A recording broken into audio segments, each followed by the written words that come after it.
حضرت بختیار کاکی رحمہ اللہ کا انتقال ہو گیا، لاکھوں لوگ امڑ آئے۔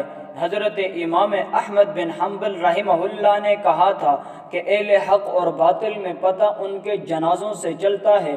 اس زمانے میں ٹرین، بس، جہاز، car, road, Facebook, WhatsApp, I M اور telephone, mobile, radio, TV, بس ٹرانسمیشن کے حالات کچھ بھی نہیں ہیں۔ دور دور آبادیاں تھیں۔ انتقال ہوا، جنازے میں لاکھوں لوگ شریک ہوئے۔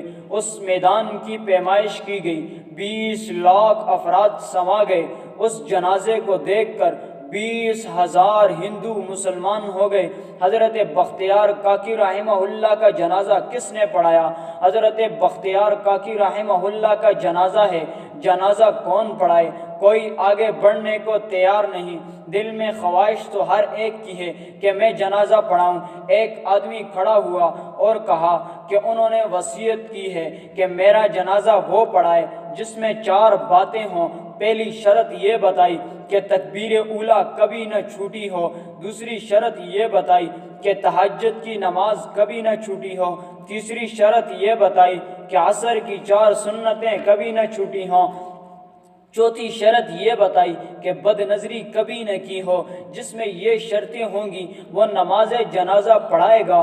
ابھی لاکھوں کا مجمع موجود ہے، کوئی آگے بڑھنے کو تیار نہیں۔ ایک شخص سر پر کپڑا ڈالا ہوا، آنسو چہرے پر جاری ہیں اور روتے ہوئے آگے آیا اور کہنے لگا کہ بختیار کاکی رحمہ اللہ، آج تو نے میرا راز فاش کر دیا۔ میں اللہ کو حاضر اور ناظر کہہ کر کہتا ہوں کہ یہ 4 باتیں مجھ میں موجود ہیں۔ وہ التمش اس وقت کا بادشاہ تھا۔ میرے دوستو، ہم کہاں ہیں؟ اعمال ہم جیسے بھی کریں، حکمران ہمیں جنید بغدادی جیسے ملیں، بیوی ہمیں رابعہ بصری جیسی ملے، اولاد ہمیں فضیل بن عیاض کی طرح ہو، کاروبار میں ہماری برکتیں ہوں، بیماری کوئی نہ ہو، ٹینشن کوئی نہ ہو، بس ہر طرف مزے ہی مزے ہوں۔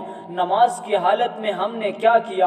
قرآن سے تعلق کتنا کمزور ہے، رب ذوالجلال سے تعلق کتنا کمزور ہے، ایمان ہمارا کتنا کمزور ہے، علماء کی محبت و عقیدت کتنی ہے، مسجد، مدرسہ، خانقاہ کے ساتھ ہمارا تعلق کتنا مضبوط ہے، اللہ والوں کے ساتھ ہمارا تعلق کتنا ہے۔ تھوڑا گریبان میں تو جھانکیں۔ اس لیے گزارش یہی ہے کہ نماز کے ساتھ تعلق مضبوط ہو، جیسے رمضان میں مسجد بھری ہوتی ہے۔ عزم کرو کہ ایک نماز نہیں چھوڑیں گے اور فجر بھی پڑھو۔